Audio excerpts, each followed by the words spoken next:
ನಮಸ್ತೆ. ಬನ್ನಿ ಇವತ್ತು ಮೆಂತೆ ದಿಂಡಿ ಅಂತ ಹೇಳ್ತಾರಲ್ಲ ಅದನ್ನ ಹೇಗ್ ಮಾಡೋದು ಅಂತ ನೋಡೋಣ. ಮೆಂತೆ ದಿಂಡಿ ಮಾಡೋದು ತುಂಬಾ ಈಸಿ ಇರುತ್ತೆ. ಯಾಕಂದ್ರೆ ಒಂದೇ ತರ ತಿಂಡಿ ತಿನ್ನೋದಕ್ಕೆ ನೆಂಚಕ್ ತಿನ್ನೋದ್ಕಿಂತ ಈ ತರ ಮೆಂತೆ ದಿಂಡಿ ಅಂತ ಮಾಡ್ಕೊಂಡು ತಿಂದ್ರೆ ತುಂಬಾ ರುಚಿಯಾಗಿರುತ್ತೆ ಅಂತ ಹೇಳಿ. ಇದು ರೊಟ್ಟಿ ಜೊತೆಗೆಲ್ಲ ತುಂಬಾ ಚೆನ್ನಾಗುತ್ತೆ. ರೊಟ್ಟಿ ಕಡುಬು ಹಿಂಗ ಅನ್ನದ ಜೊತೆನೆ ಸೈಡಿಗೆಲ್ಲ. ಇದನ್ನ ಹೇಗ್ ಮಾಡೋದು ಎಷ್ಟು ಏನ್ ಬೇಕು ಅಂತ ನೋಡ್ತಾ ಹೋಗೋಣ ನಾವು. ಇಲ್ಲಿ ಒಂದು 1/4 ಕೆಜಿ ಹಸಿಮೆಣಸಿನಕಾಯಿ ತಗೊಂಡಿದ್ದೀನಿ ನಾನು. ಇದನ್ನೆಲ್ಲ ನೀಟಾಗಿ ತೊಳ್ಕೊಬಿಡೋಣ ಇವಾಗ ನಾವು.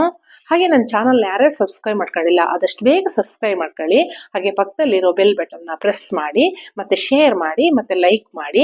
ಹೀಗೆ ನೀವು ವಿಡಿಯೋಗಳನ್ನ ಶೇರ್ ಮಾಡಿ ಲೈಕ್ ಮಾಡಲ್ಲ ಸಬ್ಸ್ಕ್ರೈಬ್ ಆಗಲಿಲ್ಲ ಅಂದ್ರೆ ನನಗೆ ವಿಡಿಯೋ ಮಾಡೋಕ್ಕೆ ಒಂದು ಸ್ಫೂರ್ತಿ ಸಿಕ್ಕಂಗಾಗಲ್ಲ. ನೀವು ಸಬ್ಸ್ಕ್ರೈಬ್ ಆದರೆ ನನಗೊಂದು ಸ್ಫೂರ್ತಿ ಸಿಕ್ಕಂಗಾಗುತ್ತೆ. ಇನ್ನಷ್ಟು ವಿಡಿಯೋಗಳನ್ನ ಹಾಕೋಕ್ಕೆ ಅವಕಾಶ ಆಗುತ್ತೆ ನನಗೆ. ಹಾಗೆ ನೋಡಿ ಇಲ್ಲಿ ಒಂದು ಅರ್ಧ ಬೌಲ್ ಅಷ್ಟು ನಾನು ಮೆಂತೆ ಕಾಳು ತಗೊಂಡಿದ್ದೀನಿ. ಇದು ಅರ್ಧ ಬೌಲ್ ಮೆಂತೆ ಕಾಳಾದ್ರೆ ಸಾಕಾಗುತ್ತೆ. ಇದಕ್ಕೆ ನಾವು 1/4 ಕೆಜಿ ಹಸಿಮೆಣಸಿನಕಾಯಿಗೆ ಒಂದು ಅರ್ಧ ಬೌಲ್ ಅಷ್ಟು ಅಂದ್ರೆ ಒಂದು 6 ಸ್ಪೂನ್ ಅಷ್ಟು ಮೆಂತೆ ಕಾಳು ತಗೊಂಡಿದ್ದೀನಿ. ಟೇಬಲ್ ಸ್ಪೂನ್ ಅಷ್ಟಲ್ಲಿ ಒಂದು ಅರ್ಧ ಬೌಲ್ ಆಗುತ್ತೆ ಅದಷ್ಟು. ಅವಾಗ ನಾನೊಂದು 3 ಬೆಳ್ಳುಳ್ಳಿ ಗೆಡ್ಡೆ ಅಷ್ಟು ತಗೊಂಡಿದ್ದೀನಿ. ಇಲ್ಲಿ 3 ಬೆಳ್ಳುಳ್ಳಿ ಗೆಡ್ಡೆನ ಬೇಳೆ ಮಾಡಿ ಇಟ್ಕೊಂಡಿದ್ದೀನಿ ಬಿಡಿಸಿ. ಹಾಗೆ ಒಂದು 2 ಇಂಚು ಶುಂಠಿನ ಪೀಸ್ ಮಾಡಿ ಇಟ್ಕೊಂಡಿದ್ದೀನಿ ನಾನಿಲ್ಲಿ. ಇದೆಲ್ಲ ಜಾಸ್ತಿ ಇದ್ರೇನೆ ತುಂಬಾ ಒಳ್ಳೇದು.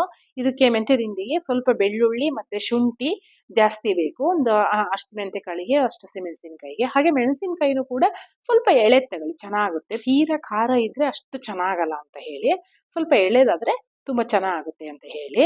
ಹಾಗಾಗಿ ಅಷ್ಟು ತಗೊಂಡ್ರೆ ಸರಿ ಹೋಗುತ್ತೆ ಅಂತ ಹೇಳಿ ನಾವು ಇವಾಗ ನಾವೇನ್ ಮಾಡೋಣ ಅಂತ ಅಂದ್ರೆ ಇದನ್ನ ಎಲ್ಲ ನಾವು ಮಿಕ್ಸಿ ಮಾಡ್ಕೋಬೇಕು. ಹಾಗಾಗಿ ನಾನು ಈ ಹಸಿಮೆಣಸಿನಕಾಯಿನ ಫಸ್ಟ್ ಮಿಕ್ಸಿ ಮಾಡ್ಕೊಬಿಡೋಣ ಇವಾಗ ನಾವು.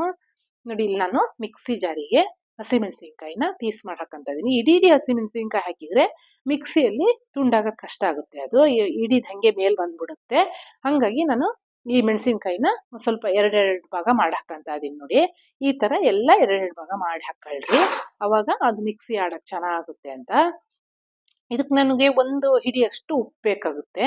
1 ಹಿಡಿ ಅಂದ್ರೆ ಸ್ವಲ್ಪ ಉಪ್ಪು ಜಾಸ್ತಿ ಇದ್ರೇನೆ ಚೆನ್ನಾಗುತ್ತೆ. ಇದಕ್ಕೆ ಸ್ವಲ್ಪ ಉಪ್ಪಿನ ಪ್ರಮಾಣ ಮೆಂತೆಕಾಳು ಕಹಿ ಇರೋದ್ರಿಂದ ಸ್ವಲ್ಪ ಉಪ್ಪು ಜಾಸ್ತಿ ಬೇಕು. ಉಪ್ಪು ಹುಳಿ ಎಲ್ಲ ಜಾಸ್ತಿ ಬೇಕಾಗುತ್ತೆ. ಹಾಗಾಗಿ ನೋಡಿ ಈ ತರ ಮಿಕ್ಸಿ ಮಾಡ್ಕೋಬೇಕು. ಈ ತರ ಮಿಕ್ಸಿ ಮಾಡ್ಕೊಳ್ಳೋದು ಅಂದ್ರೆ ತೀರಾ ನುಣ್ಣಗೂ ಮಾಡ್ಕೊಬಿಡ್ರಿ. ಯಾಕಂದ್ರೆ ನುಣ್ಣಗಾದ್ರೆ ಅದೊಂಥರ ತಿನ್ಬೇಕಾರೆ ಒಂಥರ ಲೋಳೆ ಲೋಳೆ ಅನ್ಸಕ್ಬಿಡುತ್ತೆ. ಸ್ವಲ್ಪ ಒಡ್ಕುಲಿರ್ಲಿ ಇದು. ತೀರಾ ನುಣ್ಣಗೂ ಬೇಡ ತೀರಾ ಒಡ್ಕುಲು ಬೇಡ. ಹಾಗಾಗಿ ಈ ಹದಕ್ ಮಾಡ್ಕೊಂಡ್ರೆ ಸರಿ ಹೋಗುತ್ತೆ ಅಂತ.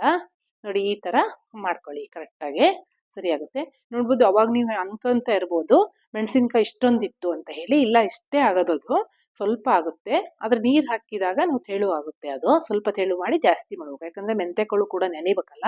ಹಾಗಾಗಿ ನೋಡಿ ಇಷ್ಟೊಂದು ಸ್ವಲ್ಪ ನೀರನ್ನು ಕೂಡ ನಾನು ತೊಳೆದು ಹಾಕ್ತಾ ಇದ್ದೀನಿ. ಇವಾಗ ನಾನು ಇದಕ್ಕೆ ಮೆಂತೆಕಾಳನ್ನ ಪುಡಿ ಬಂದ್ಬಿಡೋಣ. ಮೆಂತೆಕಾಳನ್ನ ಕೂಡ ನಾವು ತೀರಾ ನೈಸಾಗಿ ಪುಡಿ ಮಾಡೋದು ಬೇಡ. ಸ್ವಲ್ಪ ಒಡಕಲ್ ತರ ಇರಲಿ. ಸ್ವಲ್ಪ ಒಡಕಲಾದ್ರೆ ಸಾಕಿದು. ತೀರಾ ನುಣ್ಣಗಾಗಬಾರ್ದು. ನುಣ್ಣಗಾದ್ರೇನೆ ಒಂದು ಸ್ವಲ್ಪ ನಮಗೆ ಲೋಳೆ ಲೋಳೆ ಅನಿಸ್ತದೆ ಅದು. ಹಾಗಾಗಿ ಈ ತರ ನುಣ್ಣಗೆ ಒಂದು ಸ್ವಲ್ಪ ಪುಡಿ ಮಾಡಿ ಒಡಕಲ್ ತರ ರವೆ ಒಡಕಲ್ ಇರುತ್ತಲ್ಲ, ಅಕ್ಕಿ ರವೆ ಒಡಕಲು ಅಷ್ಟು ಮಾಡ್ಕೊಂಡ್ರೆ ಸಾಕು. ಅದಕ್ಕಿಂತ ಸ್ವಲ್ಪ ಗಟ್ಟಿನೇ ಮಾಡ್ಕೊಂಡ್ರು ಅಡ್ಡಿ ಇಲ್ಲ. ಈ ತರ ಮಾಡಿ ನಾವೇನು ಅವಾಗಲೇ ಮೆಣಸಿನಕಾಯಿ ಪೇಸ್ಟ್ ಮಾಡಿ ಹಾಕೊಂಡಿದ್ವಲ್ಲ ಅದಕ್ಕೆ ಹಾಕೊಬಿಡೋಣ. ಇವಾಗ ನಾನು ಇಲ್ಲಿ ಶುಂಠಿ ಮತ್ತೆ ಬೆಳ್ಳುಳ್ಳಿನ ಮಿಕ್ಸಿ ಬಂದ್ಬಿಡೋಣ ನಾವು ಇವಾಗ. ಇದು ಶುಂಠಿ ಮತ್ತೆ ಬೆಳ್ಳುಳ್ಳಿನೂ ಕೂಡ ತೀರಾ ನೈಸಾಗೇನು ಪುಡಿ ಬರೋದು ಬೇಡ ಇಲ್ಲಿ. ಅದನ್ನು ಕೂಡ ಸ್ವಲ್ಪ ತರಿತರಿಯಾಗಿ ಪುಡಿ ಮಾಡ್ಕೋಬೇಕು ನಾವಿಲ್ಲಿ. ಹಾಗಾಗಿ ಇವಾಗ ನೋಡಿ ಈ ಶುಂಠಿ ಮತ್ತೆ ಬೆಳ್ಳುಳ್ಳಿಗೆ ಅದಕ್ಕೂ ಸ್ವಲ್ಪ ಉಪ್ಪು ಹಾಕ್ತಾ ಇದೀನಿ ನಾನು. ಇದು ನುರಿಬೇಕಲ್ವಾ, ಸ್ವಲ್ಪ ಉಪ್ಪಿದ್ರೆ ಯಾವುದೇ ಒಂದಾದ್ರೂ ಸ್ವಲ್ಪ ಉಪ್ಪು ಹಾಕಿದ್ರೇನೆ ಬೇಗ ನುರಿಯೋದು. ನೀವು ಮೆಣಸಿನಕಾಯಿ ಹಾಕಿ ಶುಂಠಿ ಬೆಳ್ಳುಳ್ಳಿ ಹಾಕಿ ಯಾವ್ದಾದ್ರು ಮಿಕ್ಸಿ ಹಾಕ್ಬೇಕಾದ್ರೆ ಸ್ವಲ್ಪ ಉಪ್ಪು ಹಾಕಿ ಬೇಗ ನುರಿಯುತ್ತೆ ಅದು. ಹಾಗಾಗಿ ಹಾಗೆ ಒಂದು ಅರ್ಧ ಸ್ಪೂನ್ ಅಷ್ಟು ನಾನು ಅರ್ಶಿನ ಪುಡಿ ಹಾಕ್ತಾ ಇದ್ದೀನಿ. ಅರ್ಶಿನ ಪುಡಿನೂ ಕೂಡ ಆರೋಗ್ಯಕ್ಕೂ ಒಳ್ಳೇದು, ನಮಗೆ ಕಲರಿಗೂ ಒಳ್ಳೇದು, ತುಂಬ ರುಚಿಯಾಗಿಯೂ ಇರುತ್ತೆ ಅಂತ.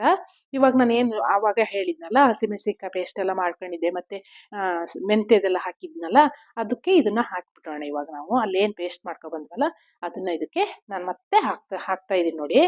ಇವಾಗ ಇದನ್ನು ಕೂಡ ನಾವು ನೀಟಾಗಿ ಎಲ್ಲ ಮಿಕ್ಸ್ ಮಾಡಬೇಕು. ಹಂಗಾಗಿ ಇದನ್ನು ಚೆನ್ನಾಗಿ ಮಿಕ್ಸ್ ಮಾಡಿದಾಗ ಅದು ಎಲ್ಲದೂ ಹೊಂದ್ಕೊಂಡು ಚೆನ್ನಾಗಿ ಬರುತ್ತೆ. ಇದು ತೀರಾ ಗಟ್ಟಿ ಮಾಡಬಾರ್ದು. ಯಾಕಂದ್ರೆ ಇದು ಗಟ್ಟಿ ಆದರೆ ಮೆಂತೆಕಾಳು ನೆನೆಯುತ್ತಲ್ಲ, ಮೆಂತೆಕಾಳು ನೆಂದಾಗ ಇದು ನೆಂದಿಲ್ಲ ಇವಾಗಿಷ್ಟು ಕರೆಕ್ಟ್ ಅನಿಸುತ್ತೆ. ಇದು ನೆಂದಾಗ ಸ್ವಲ್ಪ ಗಟ್ಟಿ ಬಂದ್ಬಿಡುತ್ತೆ. ಹಾಗಾಗಿ ನಾವು ಆದಷ್ಟು ಸ್ವಲ್ಪ ತೆಳು ಪ್ರಮಾಣನೇ ಮಾಡ್ಕೋಬೇಕು ನಾವು. ತೀರಾ ಗಟ್ಟಿ ಮಾಡ್ಕೊಂಡ್ರೆ ಚೆನ್ನಾಗಲ್ಲ, ಇದು ಗಟ್ಟಿ ಆಗ್ಬಿಡುತ್ತೆ ಒಂಥರ. ಇವಾಗ ನಾನು ಇನ್ನೂ ಸ್ವಲ್ಪ ನೀರನ್ನು ಅದಕ್ಕೆ ಆ್ಯಡ್ ಮಾಡ್ತಾ ಇದ್ದೀನಿ ನೋಡಿ. ಈ ಥರ ಹಾಕ್ಕೊಂಡು ಸ್ವಲ್ಪ ತೆಳುನೇ ಇರಬೇಕು. ನಾಳೆಲ್ಲ ಇದು 2 ದಿವಸ ಬಿಟ್ಟು ತಿನ್ನೋಕ್ಕೆ ತುಂಬ ರುಚಿ ಇರುತ್ತೆ. ಅವತ್ತೇ ತಿಂತೀವಿ ಅಂದರೆ ಅಷ್ಟು ಚೆನ್ನಾಗಿರಲ್ಲ ಇದು. ಸ್ವಲ್ಪ ಖಾರ ಖಾರ ಹಿಂಗೆ ಅನಿಸ್ಬಿಡುತ್ತೆ ಇದು. ಹಾಗಾಗಿ ಇವಾಗ ನಾನು ಇದನ್ನೊಂದು 2 ದಿವಸ ನಾವು ಮುಚ್ಚಿಟ್ಬಿಡಬೇಕು. ಹಾಗಾಗಿ ಈ ಥರ ಎಲ್ಲ ನೀಟಾಗೆಲ್ಲ ಮಿಕ್ಸ್ ಮಾಡಿಬಿಡಿ ಇದನ್ನ. ಇವಾಗ ನಾನು ಇದಕ್ಕೆ ಸ್ವಲ್ಪ ನಿಂಬೆ ರಸ ಹಾಕೋಣ. ಯಾಕಂದರೆ ಇದಕ್ಕೆ ಹುಣಸೆಕಾಯಿ ಹಾಕಿದ್ರೇ ತುಂಬ ಚೆನ್ನಾಗುತ್ತೆ. ನಮ್ಮಲ್ಲಿ ಹುಣಸೆಕಾಯಿ ಇಲ್ವಲ್ಲ, ಇದು ಮಳೆಗಾಲ ಸೀಸನ್ ಇನ್ನೂ ಹುಣಸೆಕಾಯಿ ಬಂದಿಲ್ಲ. ಹಾಗಾಗಿ ನೋಡಿ ಈ ಥರ ಎಲ್ಲ ನೀಟಾಗಿ ಮಿಕ್ಸ್ ಮಾಡಿಬಿಡಿ. ಇವಾಗೆಲ್ಲ ನಾವು ಹುಣಸೆಕಾಯಿ ಇಲ್ಲ, ಹಾಗಾಗಿ ನಾನು ಇದಕ್ಕೆ ನಿಂಬೆ ಹುಳಿ ಹಾಕೋಣ. ನೋಡಿ ಈ ಥರ ಬರ್ಬೇಕು ಇದು. ನೋಡಿ ಇವಾಗ ನಾನು ನಿಂಬೆ ಹುಳಿ ಹಾಕ್ತೀನಿ. 1 ನಿಂಬೆ ಹಣ್ಣಾದರೆ ಇದಕ್ಕೆ ಸಾಕಾಗುತ್ತೆ. ಇದಕ್ಕೆ ನಾನು ಸ್ವಲ್ಪ ನಿಂಬೆಹಣ್ಣು ಹಾಕ್ತೀನಿ. ಯಾಕಂದರೆ ಹುಣಸೆಹಣ್ಣು ಹುಣಸೆಕಾಯಿ ಹಾಕಿದರೆ ಚೆನ್ನಾಗಿ. ನಮ್ಮನೇಲಿ ಹೆಂಗಂದ್ರೆ ನಮ್ಮ ಅಜ್ಜಿಯರೆಲ್ಲ ಅವಾಗ ಹುಣಸೆಕಾಯಿ ಹಾಕೋರು. ಹುಣಸೆಕಾಯಿ ಸೀಸನಲ್ಲಿ ಇನ್ನೂ ಸಿಗ್ತಾ ಇಲ್ಲ. ಗೌರಿ ಹಬ್ಬದ ನಂತರ ಆದರೆ ನಮಗೆ ಹುಣಸೆಕಾಯಿ ಸಿಗುತ್ತೆ. ಈಗ ಇನ್ನೂ ಬಂದಿಲ್ವಲ್ಲ ಹುಣಸೆಕಾಯಿ, ಹಾಗಾಗಿ ನಾನು ನಿಂಬೆ ಹುಳಿ ಹಾಕ್ತಾ ಇದ್ದೀನಿ. ಹುಣಸೆ ಹುಳಿ ಹಾಕಿದರೂ ಅಡ್ಡಿ ಇಲ್ಲ ಇದಕ್ಕೆ. ನಾನು ಹುಣಸೆ ಹುಳಿ ಹಾಕಿದರೆ ಸ್ವಲ್ಪ ಕಲರ್ ಚೇಂಜ್ ಆಗುತ್ತೆ. ಹಾಗಾಗಿ ನಾನು ನಿಂಬೆ ಹುಳಿ ಹಾಕ್ತಾ ಇದ್ದೀನಿ, ಕಲರು ಕೂಡ ಚೆನ್ನಾಗಿ ಬರಲಿ ಅಂತ ಹೇಳಿ. ತುಂಬ ರುಚಿ ಇರುತ್ತೆ ಇದು. ನೀವು ಒಂದ್ಸಲಿ ಮಾಡ್ಕೊಂಡು ನೋಡ್ರಿ. ಬರೀ ಚಟ್ನಿ ಅದು ಇದು ತಿನ್ನೋಕ್ಕೆ ತುಂಬ ಬೇಜಾರು ಅನ್ನಿಸ್ತಿರುತ್ತೆ. ಇದನ್ನೊಂದು ಸ್ವಲ್ಪ ಹಾಕ್ಕೊಂಡು, ಇದು ಗಟ್ಟಿ ಮೊಸರು ಒಂದು ಸ್ವಲ್ಪ ಹಾಕೊಂಡು ತಿಂದರೆ ತುಂಬ ರುಚಿಯಾಗಿರುತ್ತೆ. ಮತ್ತು ಆರೋಗ್ಯಕ್ಕೂ ತುಂಬ ಒಳ್ಳೆಯದು. ಮೆಂತೆ ಯಾರಿಗೆ ಒಳ್ಳೇದಿಲ್ಲ ಹೇಳಿ ನೋಡೋಣ, ಅಷ್ಟು ಆರೋಗ್ಯಕರವಾದ ವಸ್ತು ಅಲ್ವಾ ಮೆಂತೆ. ಹಾಗಾಗಿ ಯಾರು ಬೇಕಾದರೂ ತಿನ್ಬೋದು, ಅಷ್ಟು ರುಚಿಯಾಗಿರುತ್ತೆ ಇದು. ಹಾಗಾಗಿ ಯಾರ್ಯಾರು ನನ್ನ ಚಾನಲ್ ಸಬ್ಸ್ಕ್ರೈಬ್ ಮಾಡ್ಕೊಂಡಿಲ್ಲ ಆದಷ್ಟು ಬೇಗ ಸಬ್ಸ್ಕ್ರೈಬ್ ಮಾಡ್ಕೊಳ್ಳಿ, ಮತ್ತು ಶೇರ್ ಮಾಡಿ, ಮತ್ತು ಲೈಕ್ ಮಾಡಿ. ಧನ್ಯವಾದ.